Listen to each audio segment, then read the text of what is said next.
to begin.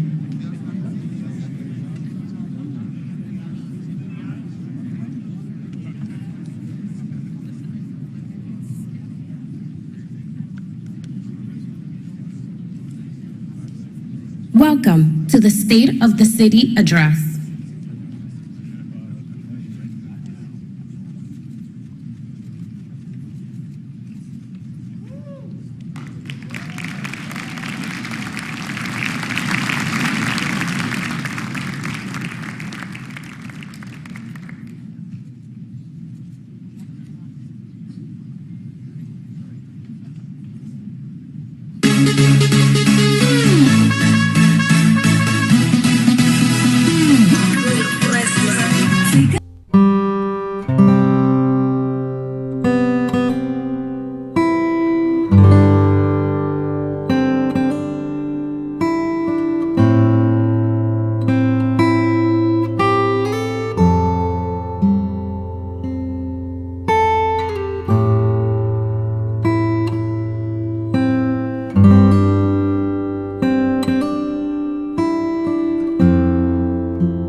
Please rise for the national anthem.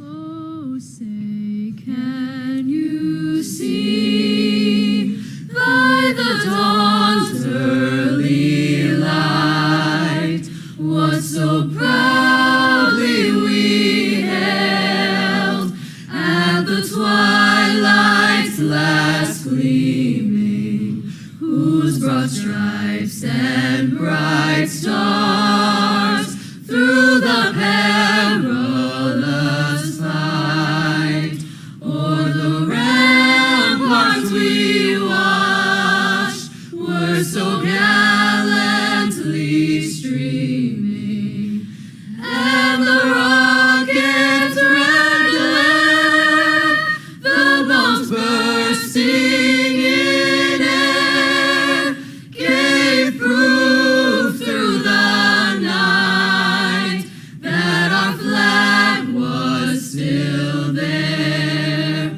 Oh, say, does that star-spangled banner yet wave o'er the land of the free and the home of the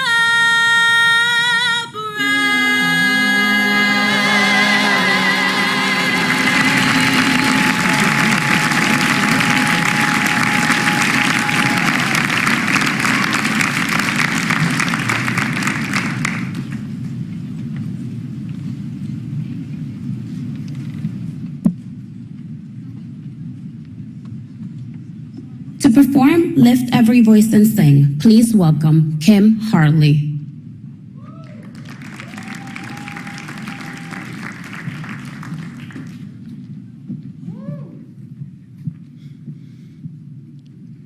Lift every voice and sing till earth and heaven ring with the harmonies of liberty.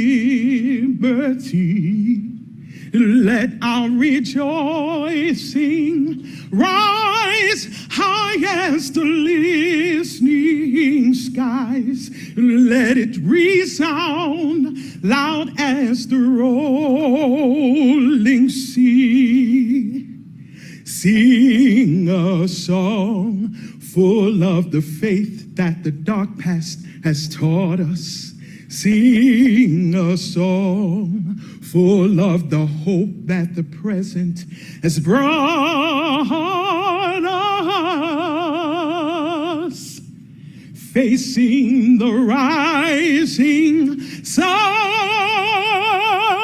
of our new day begun. Let us march on till victory is won. Oh, let us march on till victory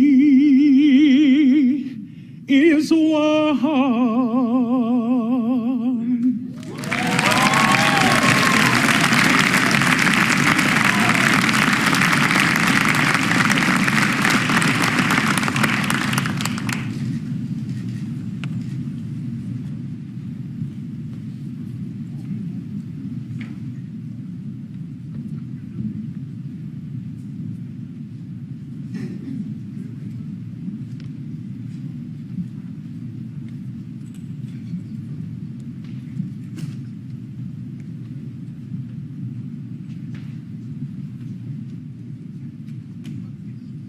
Please welcome Rabbi Duved Goldwasser, Reverend Terry Troya, Mr. Ramanathan Subramani, Imam Yasin Taufik, Reverend Chimio Atkinson, Jatinder Singh Bopuri.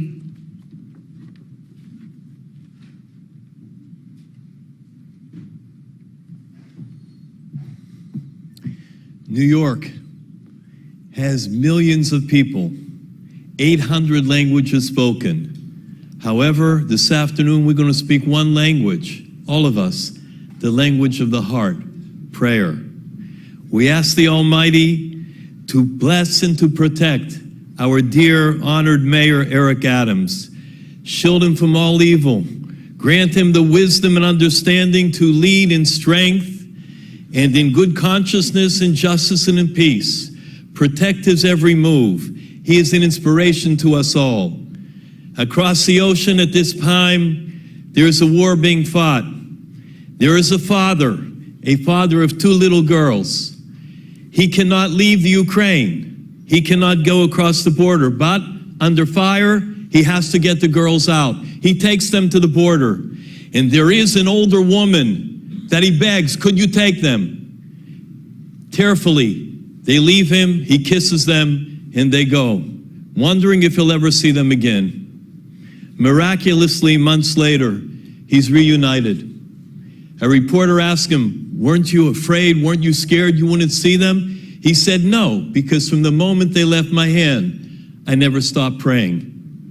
May the prayers that protected those 2 girls protect our extremely respected mayor, my dear friend, the Honorable Eric Adams. God bless you all.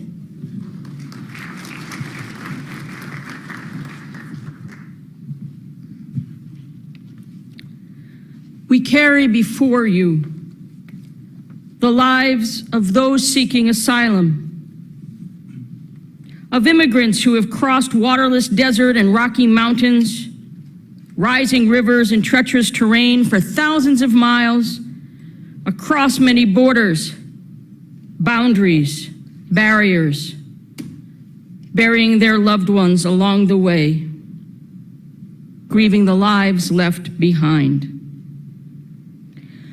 We raise up the poor, the persecuted, the desperate, the downtrodden, the violated, the victimized, the huddled homeless, the solitary sleepers on our streets, in our subways, the ones in whose eyes we see a reflection of you and perhaps of ourselves and perhaps of those who went before us. We pray thanks for survival and shelter, for hands across this city that welcome, clothe, feed, shelter, bless, with open arms, open doors, open minds, open hearts. We seek healing for wounds deep and wide, visible and invisible, on this long road to home. For the journey, for the welcome, for the love, for shelter, for safety, for shalom. We praise you. We thank you.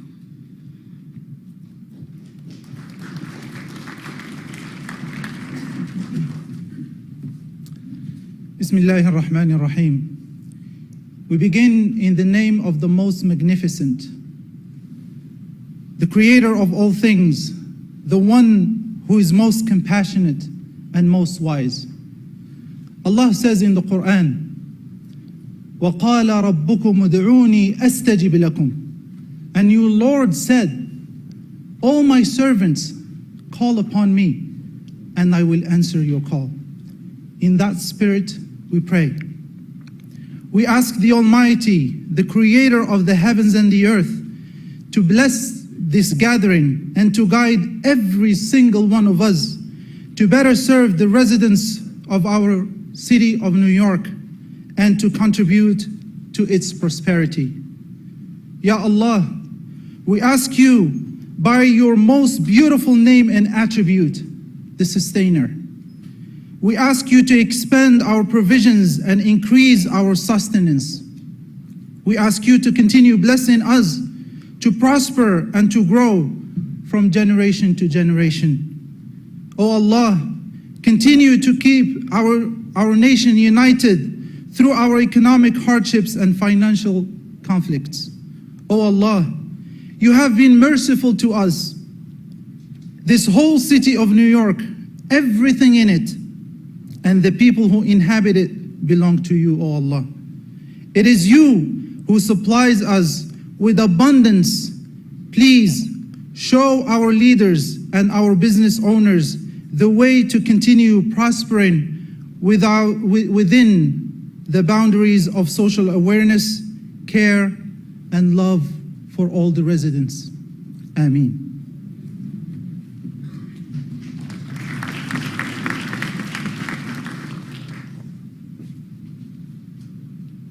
With deep gratitude, we pray for the many thousands of teachers of New York City tasked with the education of generations of children. We pray that they are not only successful in this monumental effort, but also find fulfillment and hope in their endeavors. We pray that they receive the resources to provide our children with the knowledge needed to thrive in this world. We pray that our educators convey an expansive vision that knowledge can be used to cultivate love, harmony, and peace, rather than for the short-sighted exploitation of the world. With deep gratitude for our teachers, past, present, and future, may all beings be happy.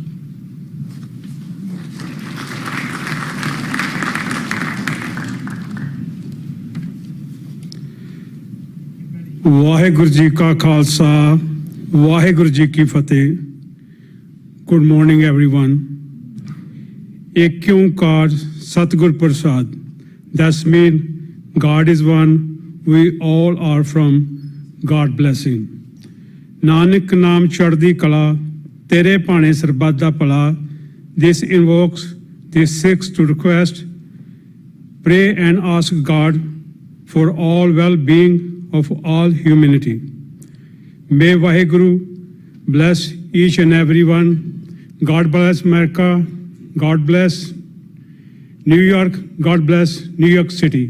Vaheguru Ji Ka Khalsa. Vaheguru Ji Ki Fateh.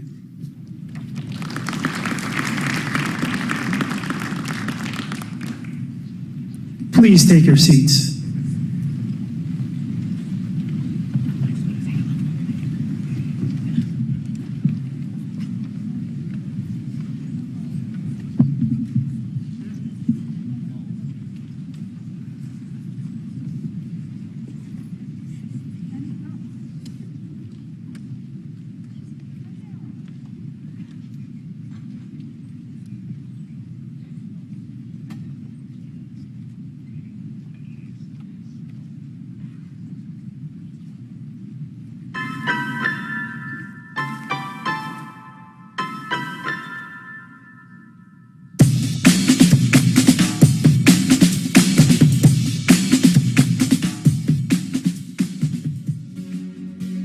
Well, what I really like about New York is just the hustler mentality that everybody has. Everybody just go, go, go, go. Just looking down on the city, you can look on Times Square. You can be on Times Square and get inspired. Summer youth employment definitely helped me a lot. I learned a lot by being an intern here. Last summer, I was guest experience ambassador for the Summit One Vanderbilt. We get thousands of people here a day, and it is definitely an experience to be able to work with so many different people and, learn a lot. For this job, I was definitely an introverted person. Now I'm more comfortable in any type of situation. It's either you sink or swim. And I swam, and being hired here after my internship definitely affected my life in a positive way. And I definitely encourage anybody that's just starting out on any type of work. The Summer Youth Employment Program is a fantastic program, and I'm proof of it. As you can see, I'm standing on the top of the world right now. So, yeah.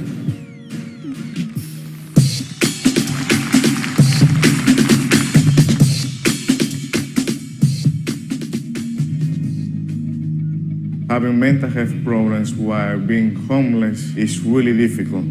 Stress, depression. The street is not a place for New Yorkers to live. They need a home. So in 2020, I ended up in the psychiatric unit because of constant stress and depression. So the Housing for Health program helps patients to have a stable housing. They reach out to me, and so this home has given me the mental stability. In a way, it provided me time and accessibility to find a job, maintain it, also taking 5 classes to be able to do all my homework. And I'm going to school now to accomplish my dream and goal, that is to create comic books. So don't give up, even though times get difficult, there is always home after the storm.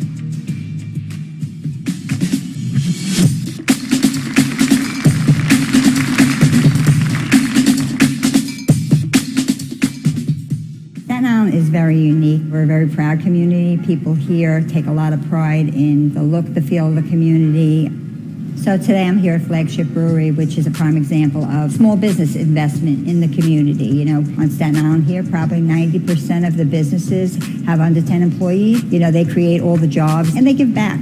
You know, after the pandemic, we're seeing businesses that are struggling to pay their rent. We started to see homelessness, crime, a little bit more than we did in the past. I feel like the state of the city right now, we still have a long road ahead, but I do feel that there's, you know, a light on the horizon. I mean, I have to give credit to the mayor because we're getting attention, right? The relationship between business and government has improved quite a bit under this administration. We have a seat at the table and making the city the greatest city in the world, which it is.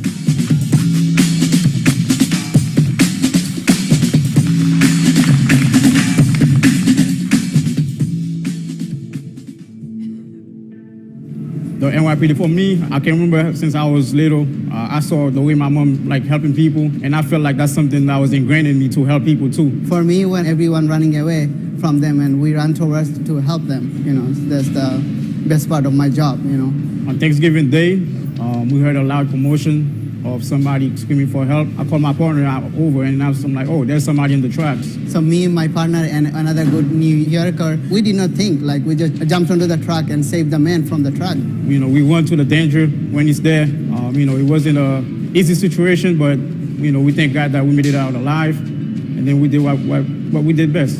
I love everything in New York City. I've been living in New York City 15 years now. I've been here for almost 20 years of my life. All I know is New York City. Whenever I need help, New Yorker always step up to help each other.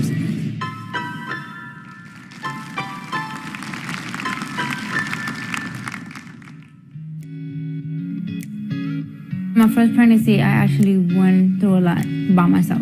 They induced me. I had nobody, not even to show me how to breathe. A doula provides physical and emotional support to a mother during pregnancy, during birth, and postpartum. This pregnancy, it was completely different. I really had a lot of help.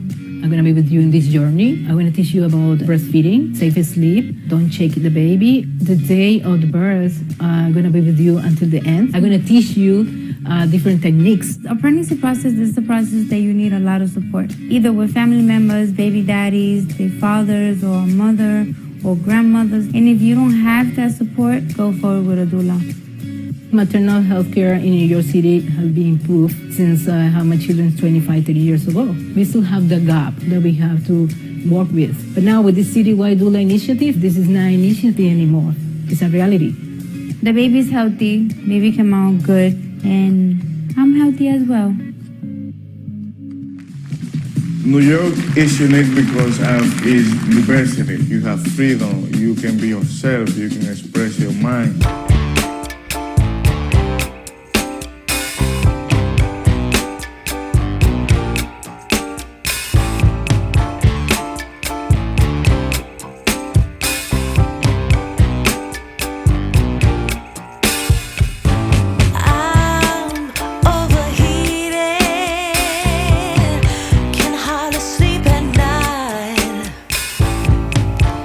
Doing crazy dreaming.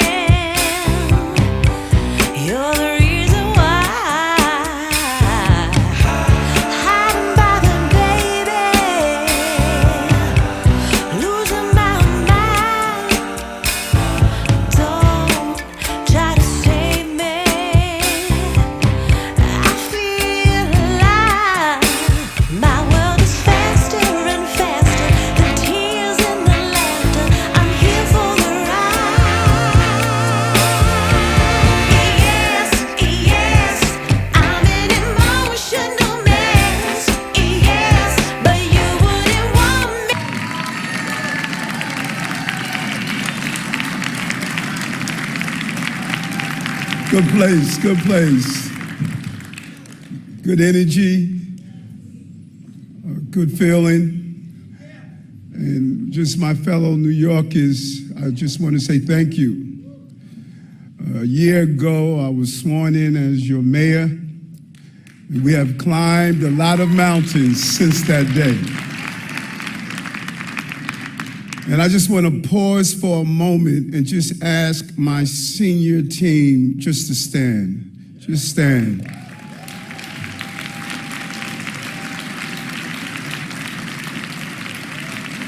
What are you doing sitting down, Chief Madry?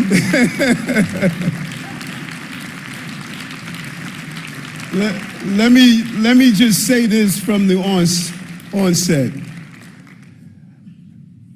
I love these men and women so much. They love me, and most importantly, they love this city. We've cried together, we've laughed together, we've faced crises together, and as I sat in the foxhole of crises, I would not be in a foxhole with any other group of people than these men and women who are serving the people of the city of New York right now. When you think about it, 1 year ago, we were facing crisis after crisis. COVID, crime, an economy in free fall. I was mourning my mother, who transitioned before she could see me, her son, become New York City's second black mayor. And Adrian, I know you lost your mommy during that same time. And people tell us over and over again, it's been over a year, we need to get past it. But we can't. I think about her every day. And as I stand on this stage, I feel her presence all around me. All around me. But there was something amazing about Mom. She never rested when there was work to do, and neither did New York City. We hit the ground running, and we got stuff done. 1 year later, our city is on the pathway to being safer, our economy is recovering, and our stores, subways, and hotels are full. Our children are back in school with their teachers and friends. Our theaters are thriving, our restaurants are booked, and New Yorkers are back to work. I am proud of our achievements this year, and I want to thank all of you who worked so hard to get us to this moment. Today, I stand before you here at the Queens Theater in the borough where I grew up, home to an international working class community, to say to you, my fellow New Yorkers, the state of our city is strong. It's strong.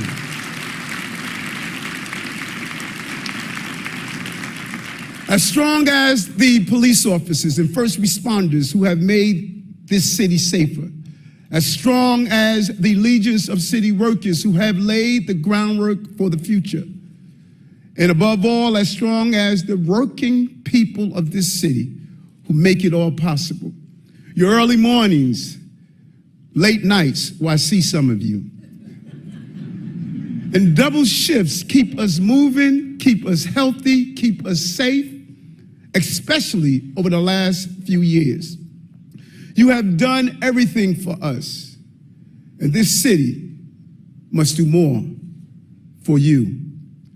Today, I want to outline a working people's agenda based on the 4 pillars that uphold a strong and sustainable society: jobs, safety, housing, and care. These are the things that our administration is working for every day. Every New Yorker needs a good paying job. So we are investing in a new generation of apprenticeships, community hiring, and job training. Every New Yorker needs a safe and welcoming neighborhood. So we are getting New York City's most wanted off our streets and investing millions to make our city cleaner and greener. Every New Yorker needs an affordable place to live. So we are working to add 500,000 more homes across all 5 boroughs. And every one of us needs care, not just in crisis, but throughout our lives. That's why we are expanding the social safety net, making it easier to access public benefits and health care, no matter who you are or where you live. We are changing how we get things done for New Yorkers, building success at the source, solving problems upstream instead of reacting to crises downstream, moving beyond recovery into a new era of abundance and equity. And it starts now, it starts with us. We are getting things done for the people of New York City, and we are not doing it alone. It would take everyone in this room working together. And I want to recognize my colleagues in government who are here today. The amazing, amazing AG Letitia James. No one does it like you. State Controller Tom DiNapoli, as he watches our money. And I don't know if he was able to make it. I know he was a little under the weather, but my Assembly member, Speaker Carl Hasty, and City Controller Brad Lander, the forever present advocate, public advocate Jumaane Williams, and my sister Adams and Adams Incorporation City Council Speaker Adrian Adams.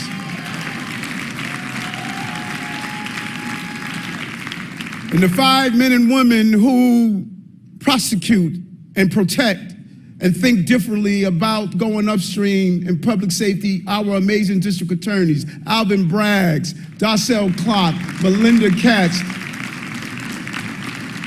And once you're a borough president, you're always borough president. Borough President Vito Fosello, Vanessa Gibson, Mark Levine, Antonio Reynoso, and Donovan Richards. Give them all a hand.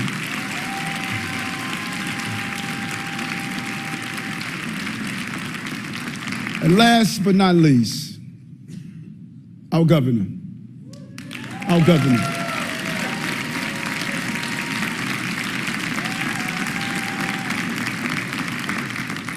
You see her on stage. You see her delivering her vision and address.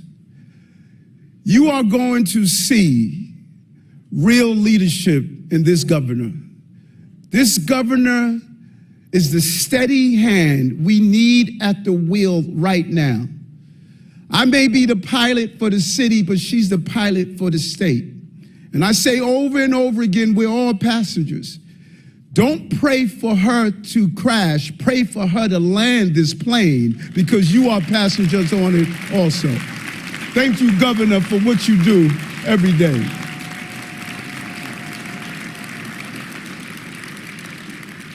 And her presence here today is not only a testament to our incredible partnership, but to her commitment to the people of New York City and the state.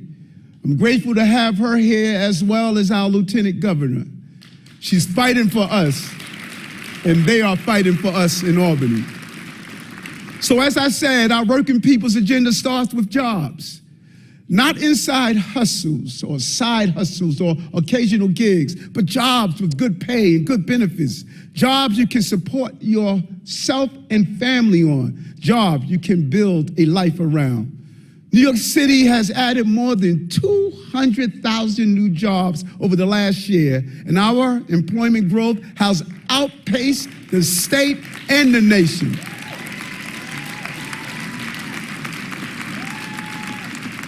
But hidden in that celebratory energy is that the unemployment rate for Black New Yorkers is at least 3 times as high as for white New Yorkers. This era of inequality must end. We're going to make sure that all New Yorkers finally have access to good jobs.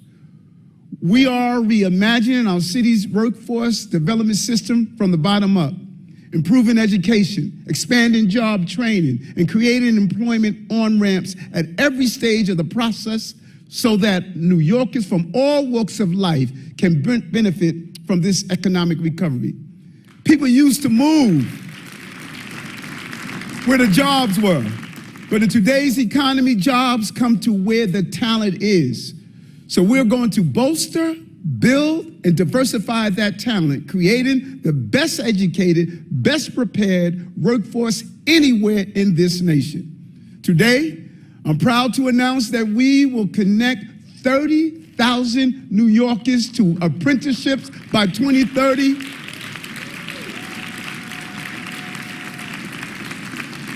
And this in part thanks to our new apprenticeship accelerator. This is on-the-job experience with an opportunity for permanent employment in high-demand careers. And it will ensure employers can tap the talent they need. We're also going to expand the CUNY 2X Tech program to more campuses, including community colleges, with a focus on institutions serving first-generation college students and communities of color.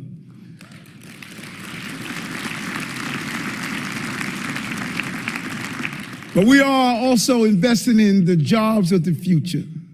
Last year, Governor Hochul and I announced a new life sciences hub in Kips Bay, which will create 10,000 jobs and $25 billion in economic impact.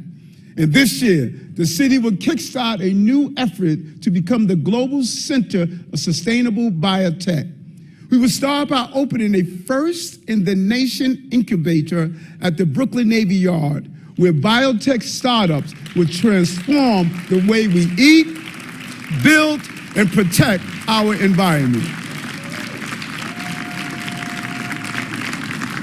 And as we work to create more jobs, we will also help New Yorkers train for jobs that are in high demand right here. Jobs in tech, renewable energy, and nursing. Our city and country are already facing a nursing shortage, and the federal government estimates we would need 275,000 more nurses naturally by 2030.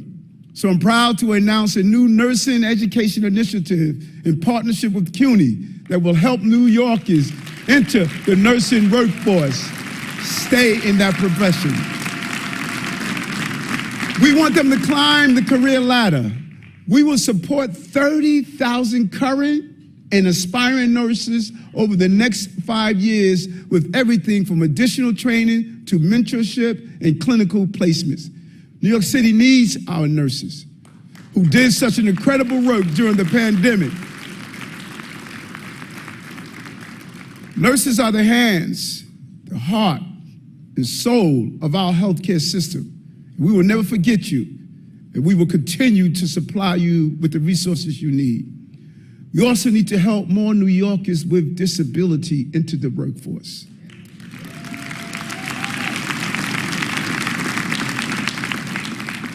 Think about this for a moment. Right now, only 1 in 3 are employed.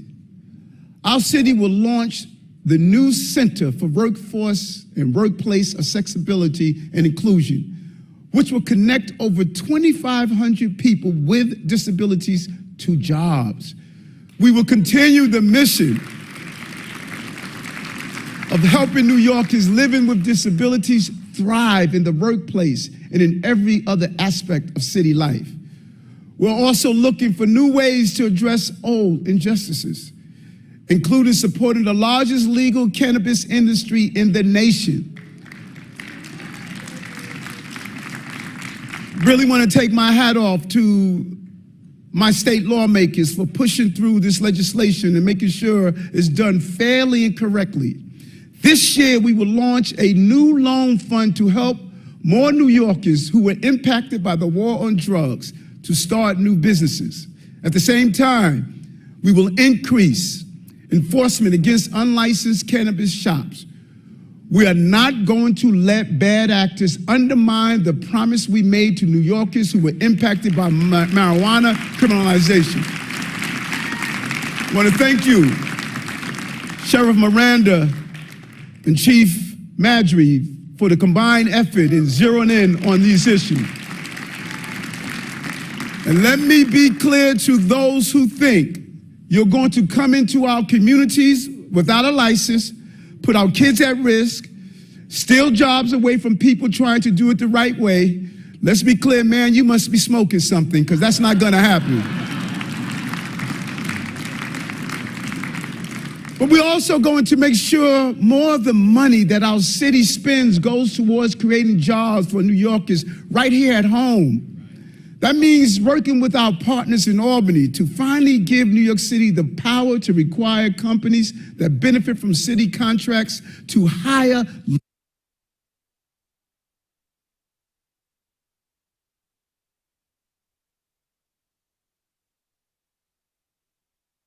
local community members.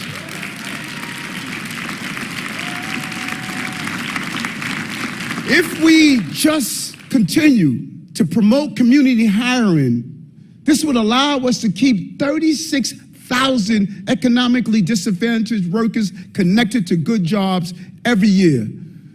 We also want to make sure even more city dollars go to minority and women-owned businesses.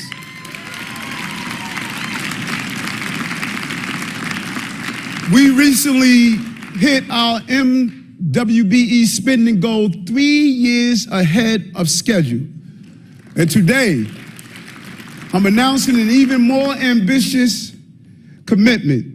Working with Speaker Adams and the City Council, we are committed to awarding $25 billion in contracts to MWBE businesses by fiscal year 2026. And all of my men and women part of the City Council, I cannot thank you enough for your partnership in this initiative. And we will increase that number to $60 billion by 2030, more than doubling our current rates. But our support for small businesses does not end there. This week, we announced the Small Business Opportunity Fund, a $75 million loan fund that would be the largest in New York City history. And Commissioner Kim and his team, I want to thank him for what he accomplished.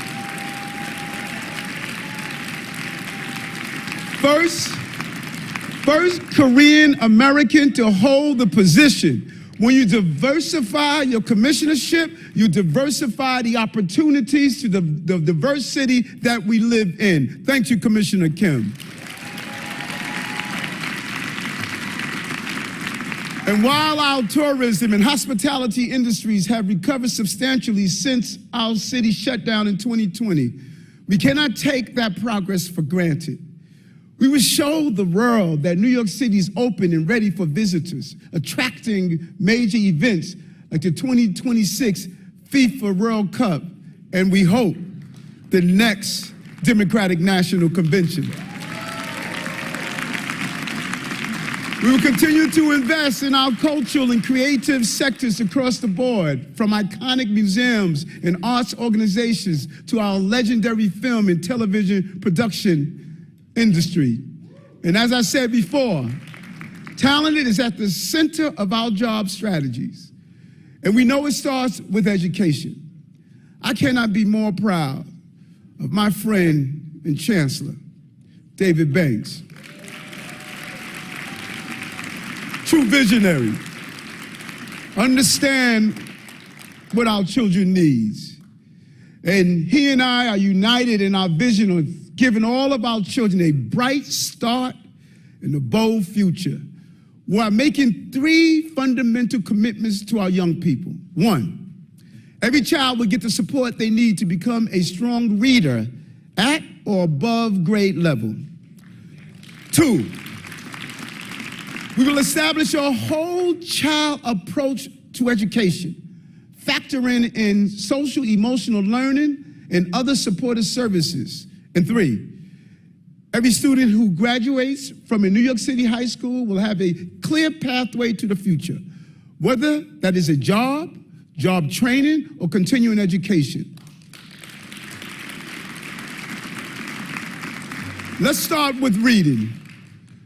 the foundational skill that every child needs to succeed. This year, we made sure every elementary school was supplied with a phonics-based curriculum built on science of reading. And going forward, every school leader will be trained in this improved literacy instruction so they can support the teachers in implementing that curriculum. Next year, every school will also have at least one staff member trained in the most effective reading intervention available so that every student can access the support they need. We will also launch the first district school in the city's history dedicated to supporting students with dyslexia.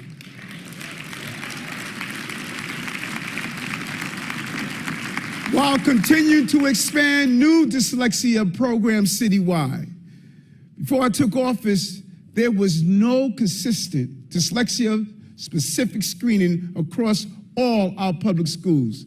As of this year, we rolled out new screenings in nearly 200 schools, and by next year, they will be available in every public school in the city.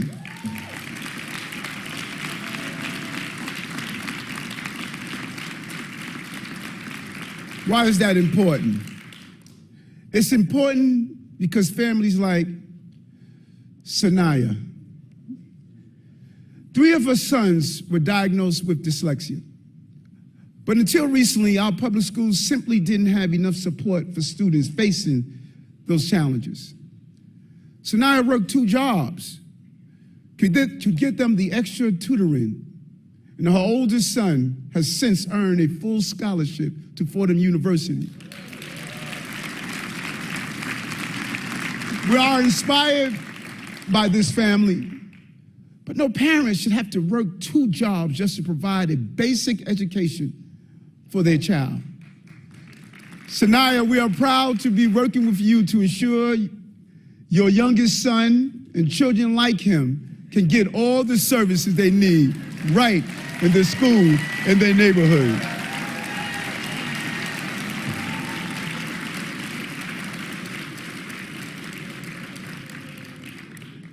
Because children with dyslexia should not have to walk in a classroom and see dumb student written on the back of their chair. They should not have to believe that it is better to stand on the street corner instead of getting the education they need. They should not have to be part of the 30 to 40% of inmates at Rikers Island who are dyslexic. They should be able to know that they just learn differently. And if we give them the tools that they need, they will go from despair, they will go from uncertainty, and they will rise up to be the mayor of the city of New York.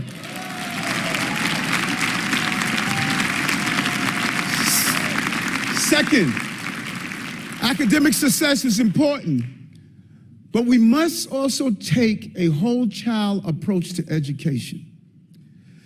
Supporting our children with healthy food, physical education, social emotional learning, and mental health services. This year, we're rolling out the biggest student mental health program in the country. We will provide our high school students with everything from telehealth care to community-based counseling depending on their individual needs. We'll initiate a new program focused on daily breathing exercises and mindfulness exercises. And we'll continue to expand nutrition education standards and plant-powered menus in our schools. Our children may hate me today, but they will love me tomorrow.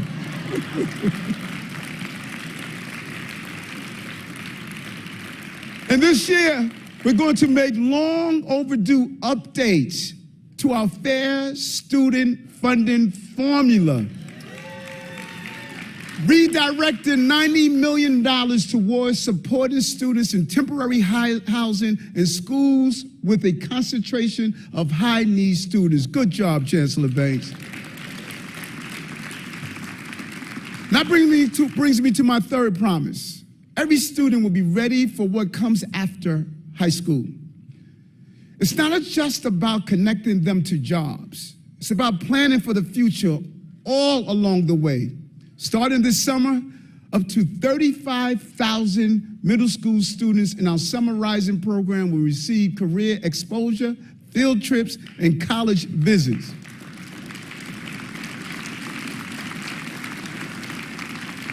We are also enhancing and diversifying our largest in the nation summer youth employment program.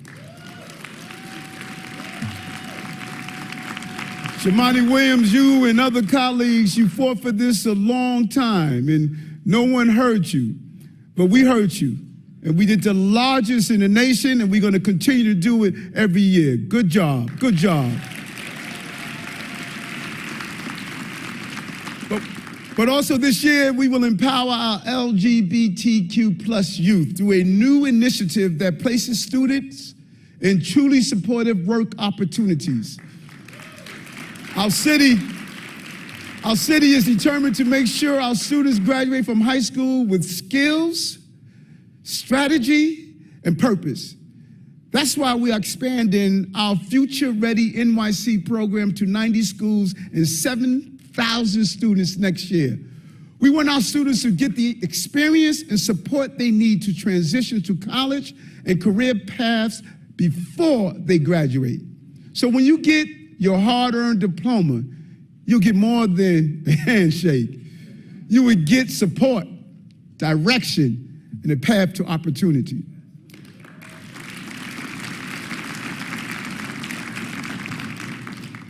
And our children must be educated, but they must be safe too.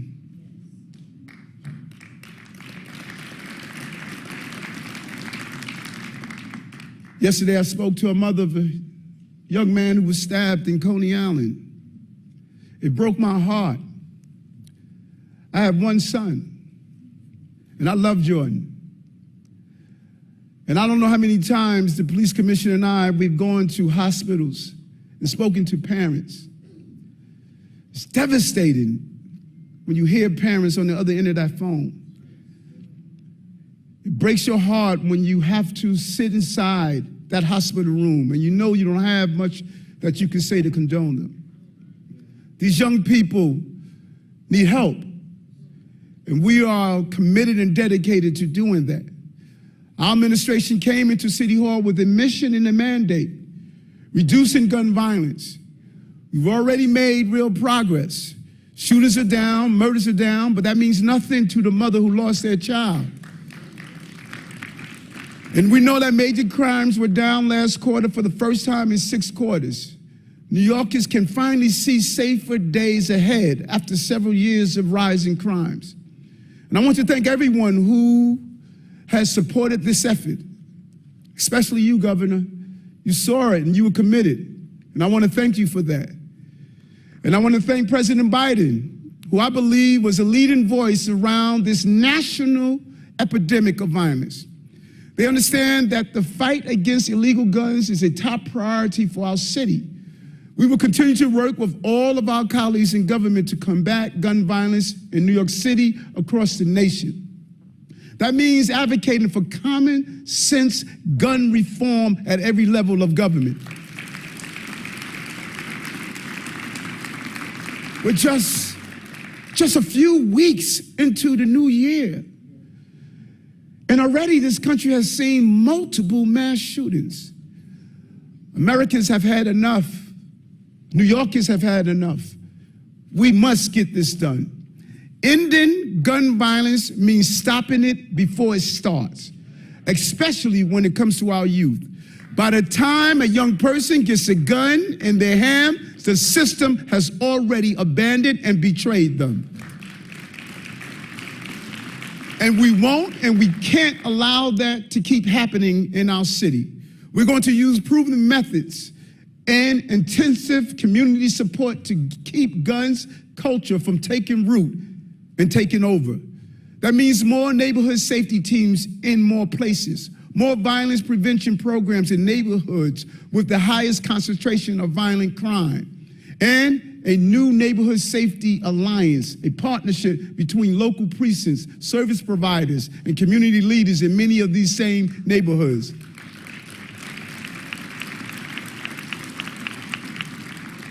And I always say this is my Aaron Judge year, but I was already hitting home runs when I picked Police Commissioner Keyshawn Sewell to lead the police department.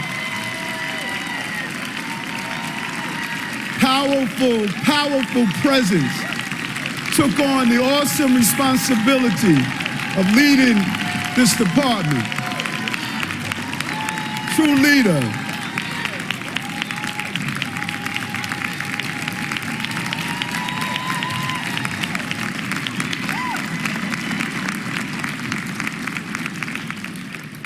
Just want to thank her for all her work keeping New Yorkers safe this year.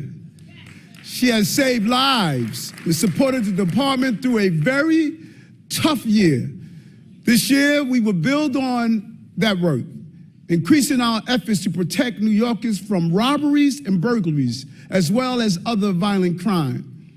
The NYPD's Crime Prevention Unit will expand their focus on retail theft and work with business owners and business improvement districts and other solutions to prevent shoplifting. We will also expand the community response to teams to operate at the borough level. And we will make better use of our most powerful tool in the fight against crime, our communities.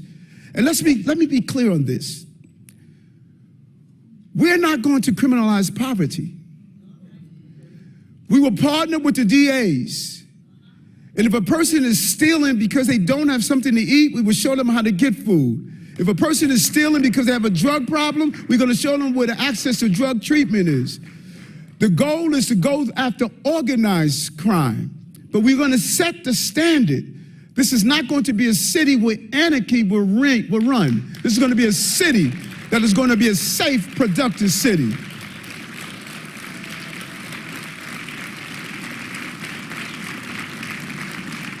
And we do that by bringing the community closer. What the commission is doing, she's bringing CompStat meetings to the community level. These are the monthly meetings where local precincts and NYPD brass go through the data to determine how to address crime block by block. We're going to give New Yorkers direct access to a version of these meetings for the first time so they can interact directly with local and citywide NYPD leaders.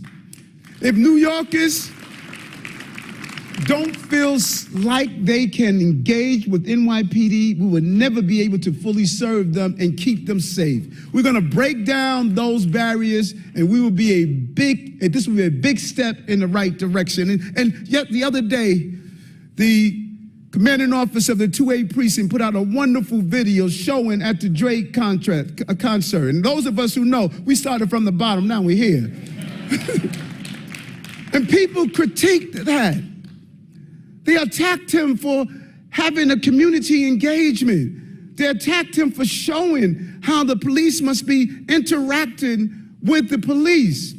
Let's stop starting off hating each other and start embracing each other. This is what we want to do.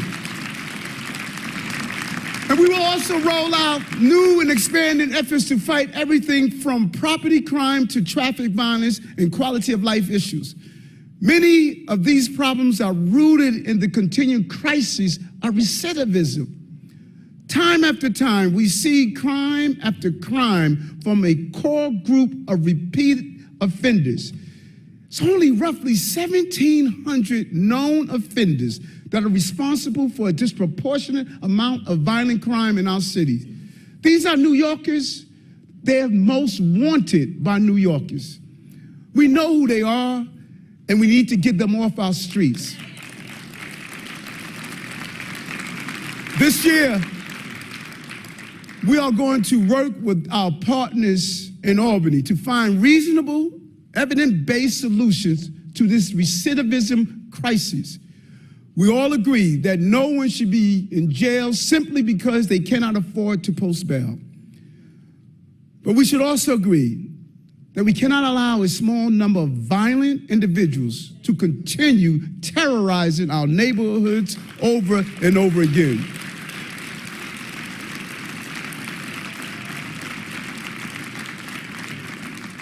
And I look forward to working with the governor and lawmakers to make the right decisions so that we can ensure defendants are provided with the speedy trial that our Constitution guarantees, and that victims and their families are provided justice in a timely manner. That means making sure our district attorneys and defenders have the resources they need to clear the backlog of cases and finding ways to expedite the discovery process. Discovery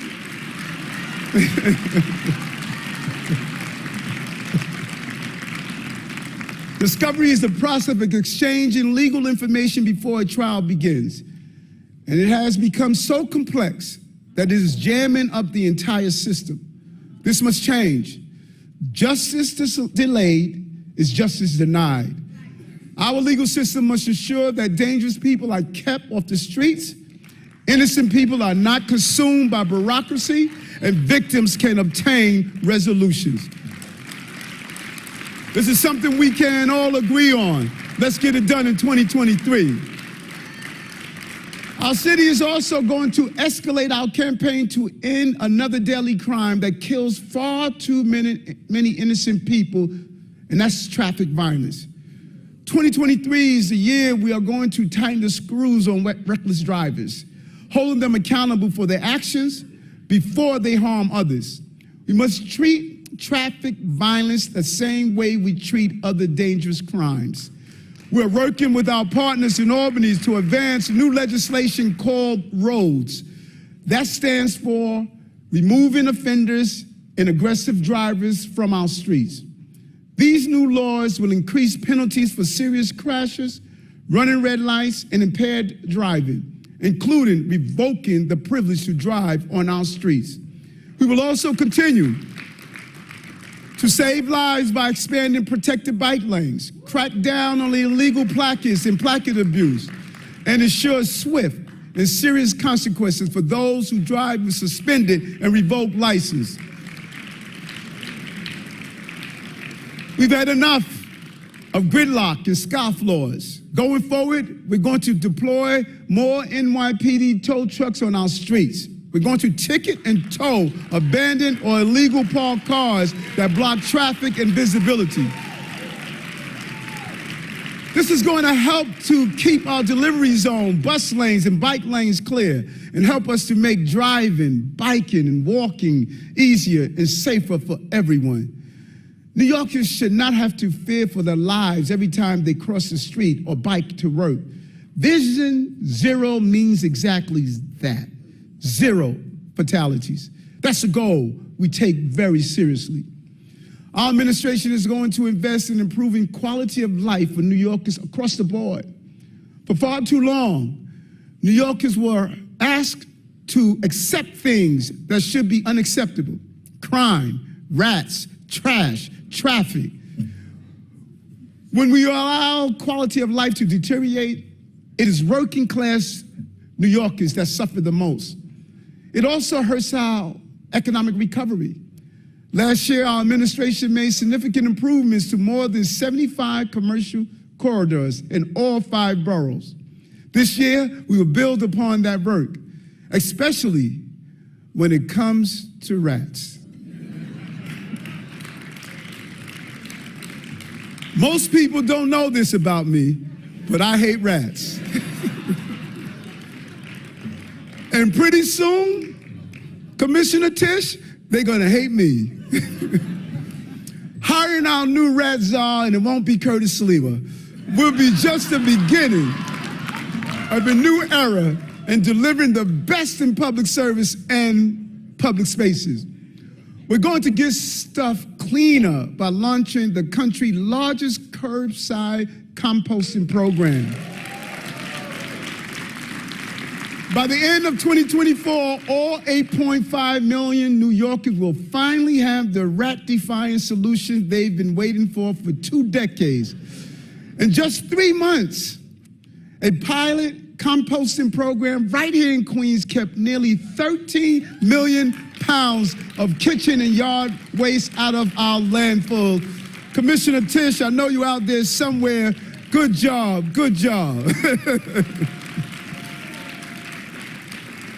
That's more than the weight of 300 city buses. Imagine how much we will accomplish when every family in the city is participating. A lot of people have talked about this issue, but this administration, we're getting it done. And quality of life improvements won't stop there. We are also going to replace unsightly construction sheds, requiring all buildings to use newly designed structures that preserve the vibrancy of our streets, and increase enforcement against those that leave those sheds up for years at a time, blocking sidewalks and windows. And speaking of sheds, it's time to retire those COVID cabins and replace them with something better. Let's not kid ourselves. The open restaurant program was a massive success that saved so many of our restaurants, bars, and cafes during the pandemic. And what the governor did with the allowing the cups and continue to expand that, it really boosts our economy.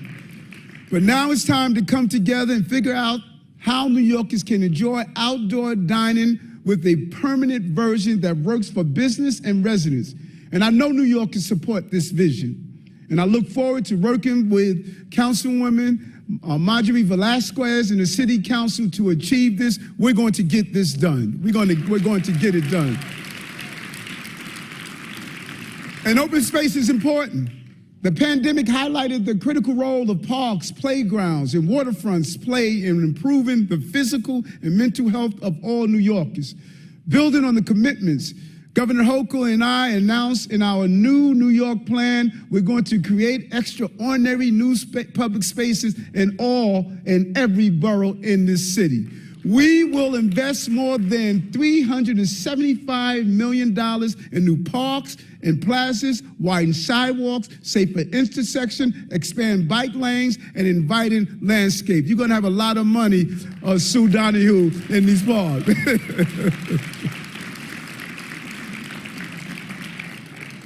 And I hope it's not lost on you how many times I say the name Governor Hochul. There's a real synergy and partnership in the state. And we will build on the success and popularity of our Open Streets program by creating permanent community spaces where people can gather and enjoy the best in culture and wellness programming.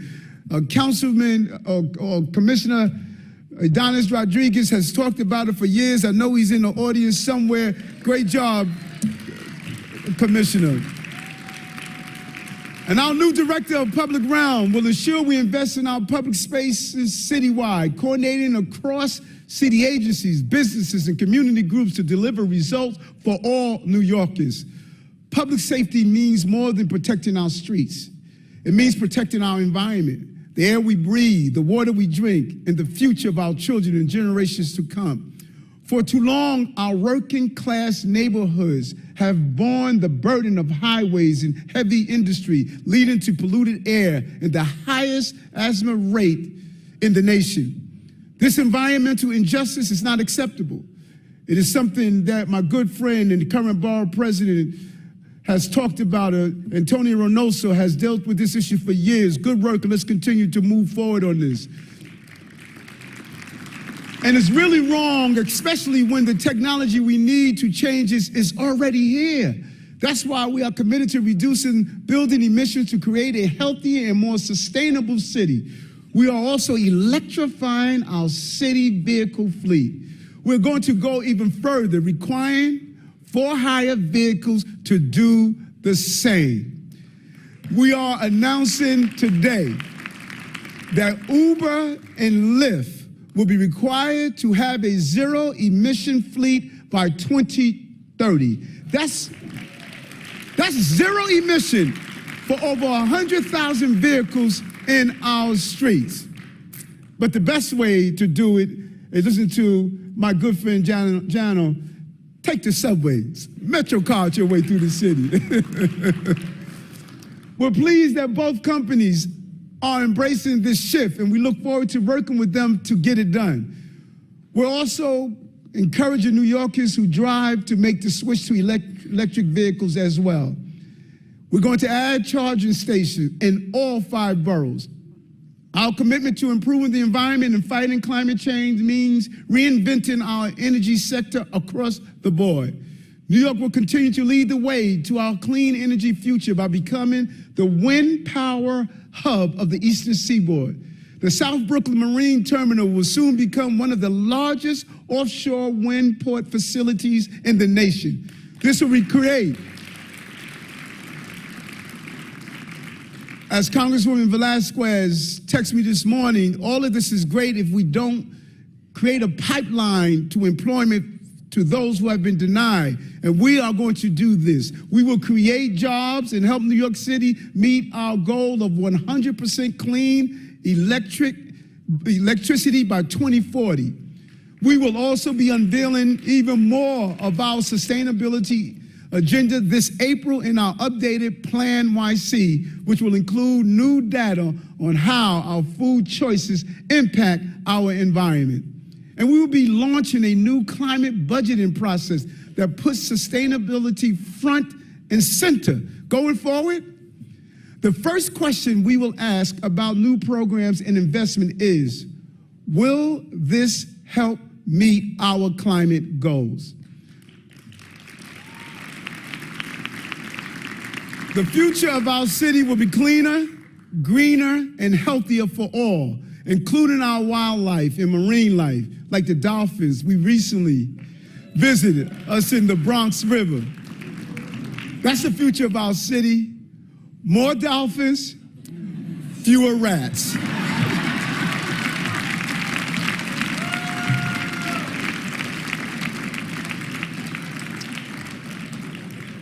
This is the greatest city in the world, and every day more people want to come here, work here, and be part of the New York City story.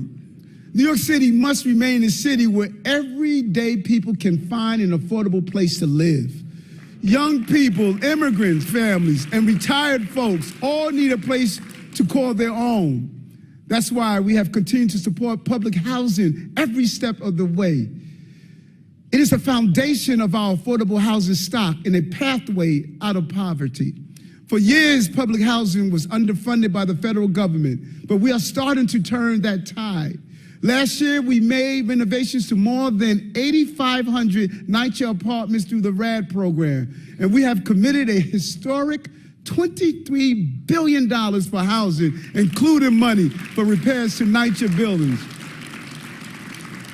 And we got the NYCHA Trust passed, unlocking billions of dollars for long overdue renovations. But we would never have gotten it done if we didn't have tenant leaders like Barbara McFadden leading the way. She helped organize her neighbors at Sheepshead Nostrand houses, along with so many other NYCHA residents. They took the long ride to Albany and spent day after day meeting with state lawmakers. Barbara, you got it done for us. Now we're going to get those repairs done for you and your fellow NYCHA tenants. Thank you, Albany. Thank you, Governor. Thank you to the leaders who made this happen. And we must invest in our public housing. But we also need to build more affordable housing for all New Yorkers.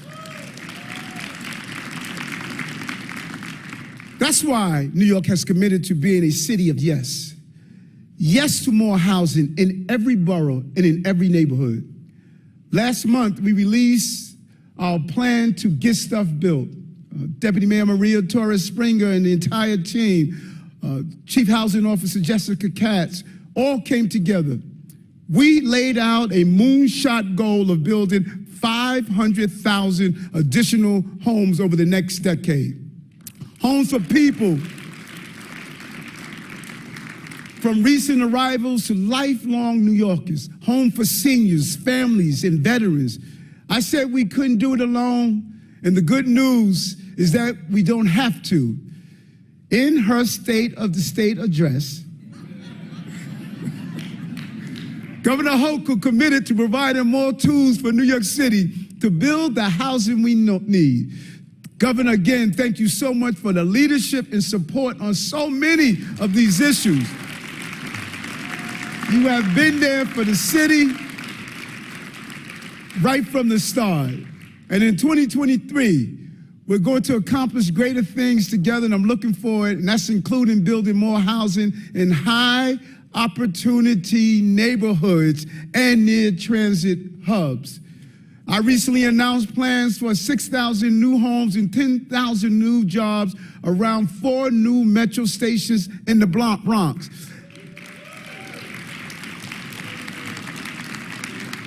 And good government is continuing the success of previous administrations.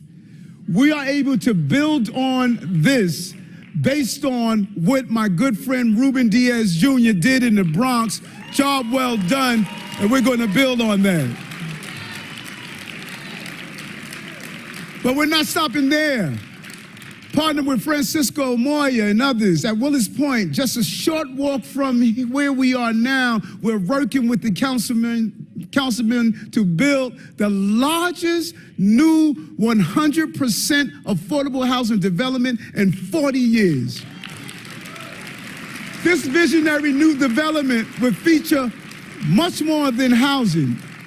It will have a world-class soccer stadium, public space, and good jobs too. This year, we will pursue opportunities to add even more housing, jobs, and infrastructure in all 5 boroughs. From the moment I took office, I've said that we want to work in partnership with council members and communities to build more housing together. And more of the council have come and stated, let's make this happen. Colleagues are standing up to be part of the solution. Council members Eric Botcher and Keith Powers have called on us to help them make Midtown Manhattan a true live-work community.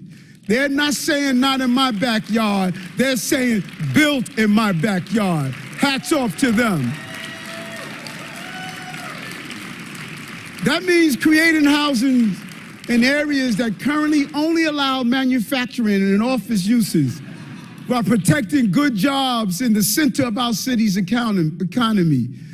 And we also heard member, like my good friend and public safety chair, Councilwoman Hanks, calling for a master plan for the North Shore of Staten Island with investments in the waterfront, housing, and job opportunities.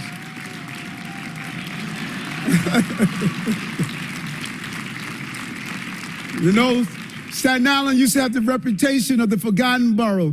You are not forgotten in this administration. I'm proud of you, council members, and I'm proud to say that you have answered the call. The Economic Development Corporation and the Department of City Planning will be working with you and Speaker Adams on plans that address the needs of your communities while tackling our citywide housing crisis that we have. And I thank you for demonstrating what real leadership looks like. Building new houses is essential for our future, but we also need to address the housing crisis here and now. That means protecting tenants and helping New Yorkers stay in their homes. So we are investing over $22 million in tenant protection programs, including more staff to increase investigation and enforcement against bad landlords, and stronger partnership with community groups and legal service providers to protect tenants from being pushed out of rent-regulated apartments. We're also cracking down on landlords who discriminate based on source of income. If you tell a potential tenant that you don't accept Section 8 vouchers or other rental assistance, guess what? That tenant may be an actor hired by the city, and we're going to take enforcement actions against you.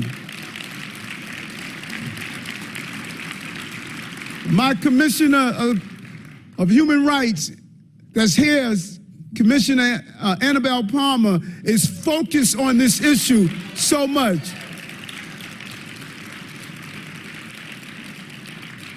Housing is the biggest cost to New Yorkers, but it's not the only one. In this digital era, access to the internet is essential for work, school, and life, including medical care. We're going to help all New Yorkers get connected.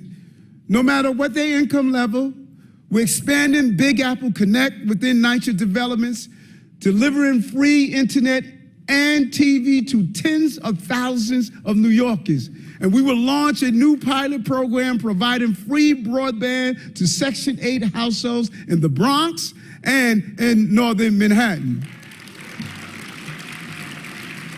My Chief Technology Officer, Matt Frazier, who's out here somewhere, is really doing an amazing job for making it access. Thank you, Matt. Listen, we are committed to fighting for support for working people and actually making sure they get the support they need. Don't let it fool you. I may wear nice suits, but I'm a blue-collar cat. This year, we will make it simpler for New Yorkers to access public benefits like unemployment insurance, Medicaid, and SNAP. We will cut unnecessary red tape and expand benefit screenings to New Yorkers in need. Will get every dollar they deserve. That would include a focus on seniors, as well as veterans, who may be eligible for newly expanded federal funds. We often get it for the people. We need to know how to get it to the people. And I am truly pleased by this, and we need our partners in Albany. We're working to pass legislation that will allow individuals to keep public benefits for up to 6 months after they take a new job, easing the transition to financial independence. Last year, we announced we were putting $350 million back into the pockets of working people through our expansion of earned income tax credit. Albany, you should take a bow on this one.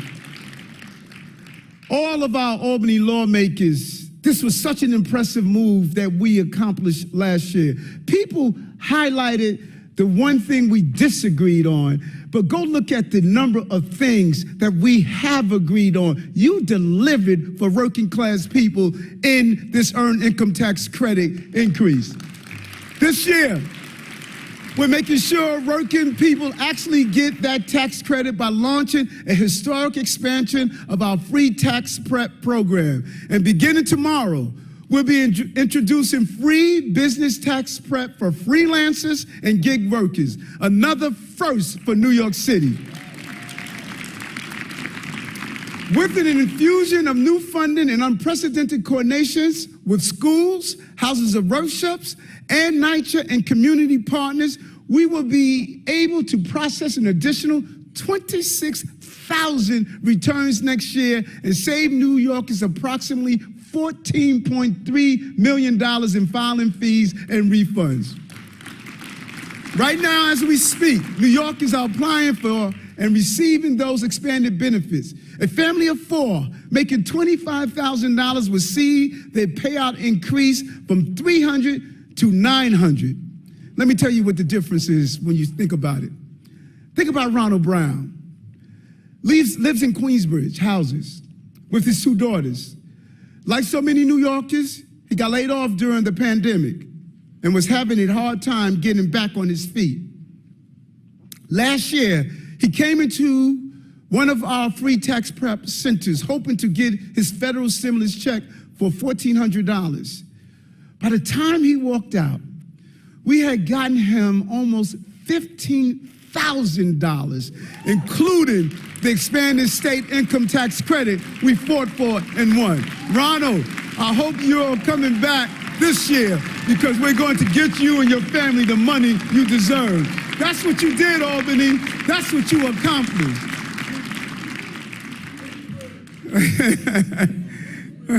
And finally, I want to talk about something that doesn't get enough attention. Our responsibility as a city to care for New Yorkers in the greatest need. Over the past year, our ability to care was put to the test by the asylum seeker crisis. New Yorkers rose to the occasion, as they always do. Since last spring, we have had more than 42,000 asylum seekers arrive in the city. We have provided them with shelter, food, education, healthcare, and legal support. We will continue to do our part, but we need everyone else to do their part as well. This is an all-hands-on-deck moment. And I want to thank the Majority Leader Schumer, Minority Leader Jeffries, and our tireless congressional delegations for everything that they have done so far.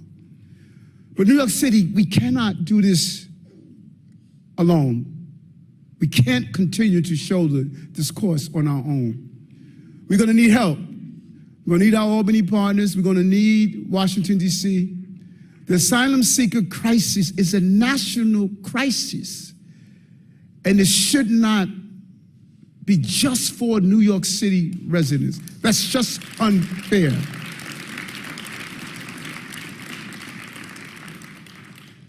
And not only is it unfair for New Yorkers, but it's unfair for the asylum seekers. You come here to pursue the American dream, not to live in a nightmare. The Statue of Liberty sits in our harbor for a reason. Every one of us in this room, ancestry came from somewhere, and the asylum seekers deserve better. And so while we continue to provide care for new arrivals, we also deepen our commitment to every resident of the 5 boroughs. We are going to fundamentally change the way we provide care for our citizens. We're moving from a system that waits until New Yorkers are in crisis before offering help to one that focuses on upstream solutions. That means eliminating bureaucratic barriers and focusing on the structural challenges that so often force people into crises. We'll begin with one of the most vulnerable populations, people experiencing homelessness.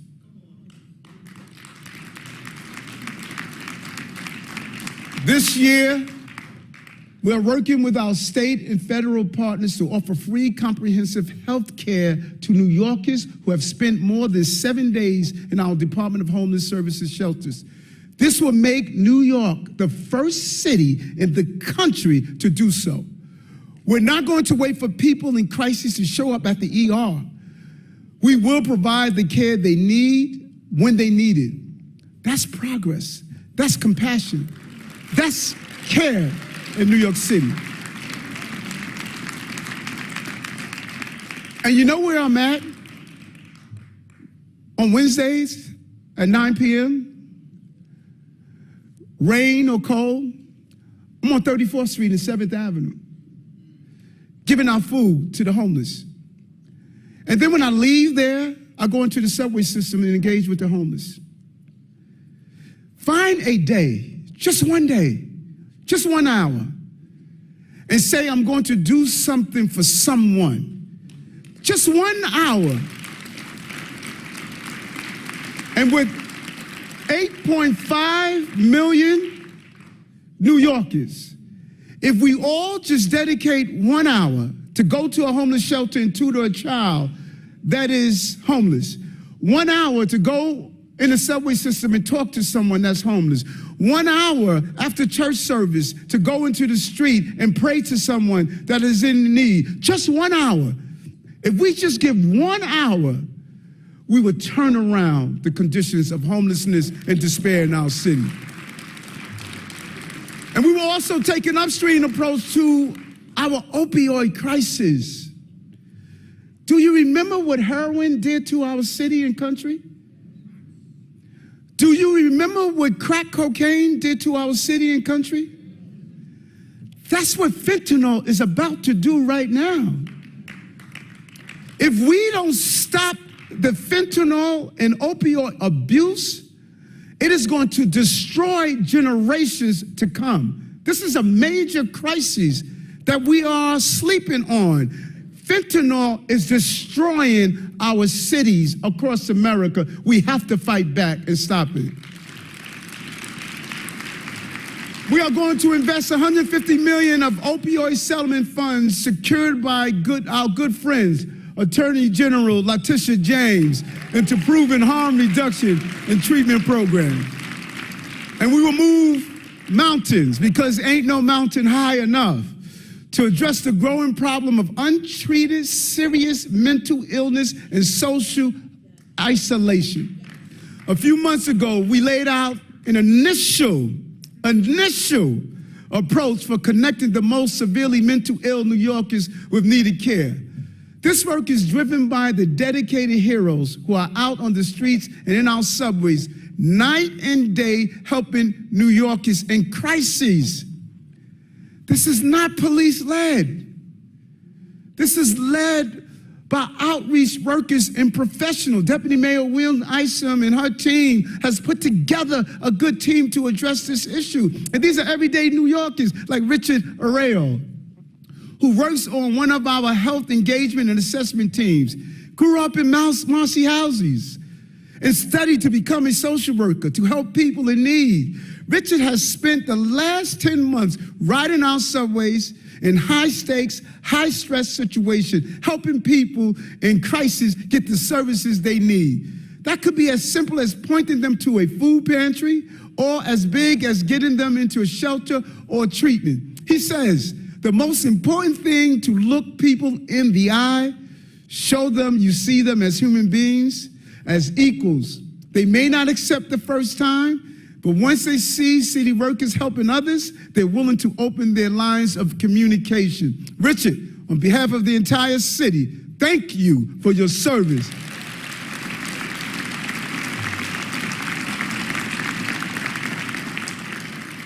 But here is the next phase. This year, we will give Richard and his colleagues even more ways to connect people with mental health illness to care and compassion. A few months ago, when we laid out the strategy of connecting New Yorkers, we knew what we had to do.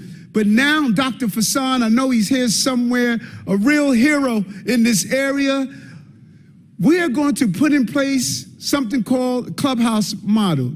In the next few weeks, we will outline our broader plan around mental health. These clubhouses for people with serious mental illness will be places that provide peer support and community access to services, employment, and an educational opportunity. Second phase of this.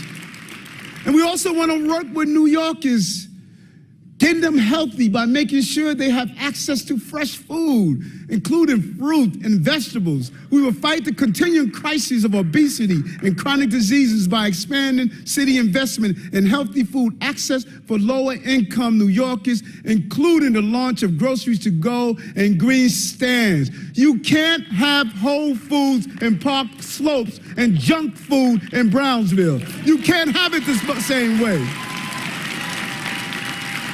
Can't have it the same way.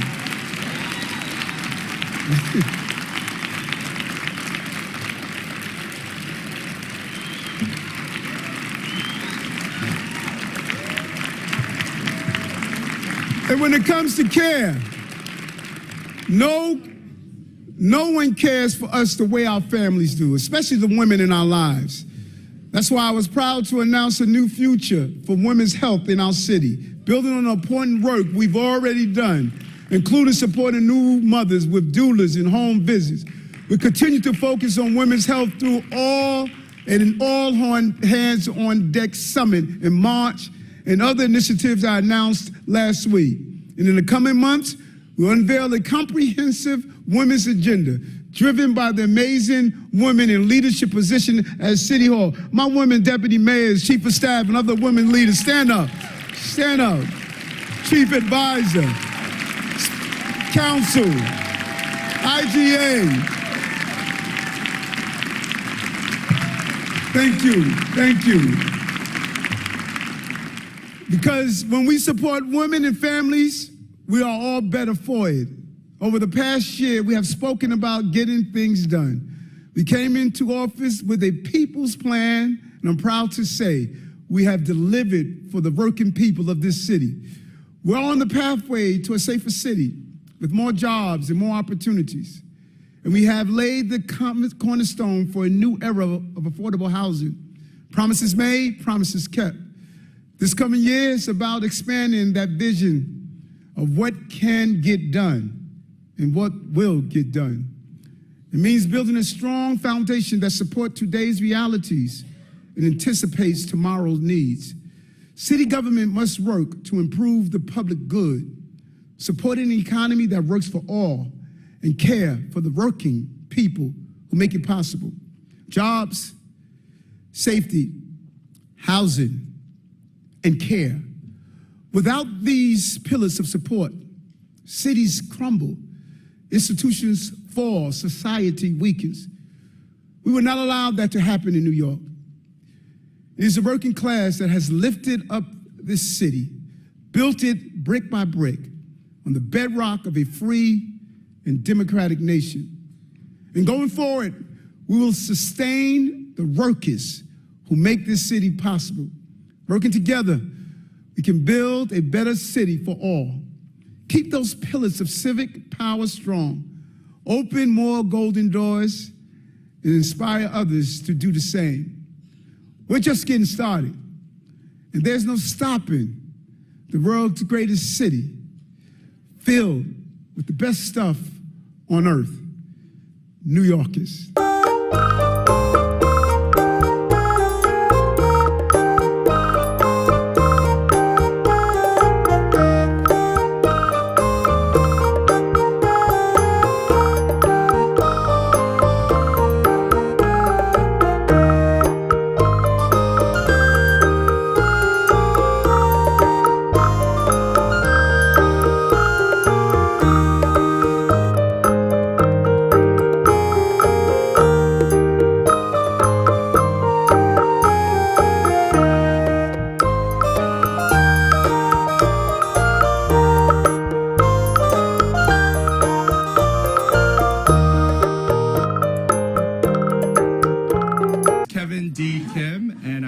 Serve as the Commissioner of the New York City Department of Small Business Services, or SBS. Thank you all for joining us here today for this very exciting historic announcement about how this administration just continues to get stuff done for small businesses of New York City. Before we begin, I want to just acknowledge some of the people here without whom this day would not have been possible. And of course, I want to begin with my sincere appreciation for Mayor Eric Adams, who will be joining us shortly, and Deputy Mayor Maria Torres Springer, who has been the architect for the mayor's economic blueprint. It's their extraordinary vision and leadership to rebuild, renew, reinvent our city's economy. So I wanted to really thank them for allowing us to have this moment today to announce yet another initiative that we're delivering for the city of New York. I also want to recognize our elected officials, Councilmember Julie Menon, Chair of the Small Business Committee, and Councilmember Pierina Sanchez, a champion of small businesses right here in her District 14. I don't know if she's here yet. I don't think she's on her way. I really want to thank Christine No for opening up her store to us. You see that? Yes, please. I can't wait to hear her personal journey, which she'll share with you in a little bit. If you look at that wall of